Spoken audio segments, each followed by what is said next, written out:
gida mai kyau baya hana shiga damuwa, mota mai kyau baya hana shiga damuwa, girman kuɗi baya hana shiga damuwa da takaici.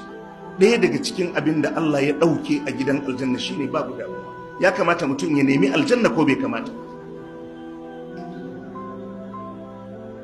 Ya tabbata a cikin hadisi, annabi sallallahu alaihi wa alihi wasallam ke ba da labari, idan 'yan aljanna suka shiga aljanna, Allah zai sa wani mai shela ya shelanta wa 'yan aljanna. Yunadi munadin, wani mai shela zai shelanta, inna lakum an tasihu fala taskamu abada.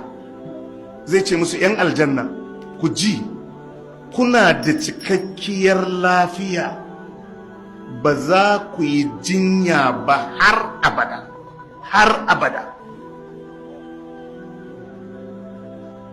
Annabi ya ce lokacin da 'yan aljanna suka shiga aljanna, Allah zai sa a shelanta musu a sanar da su, inna lakum an tasihu fala taskamu abadan.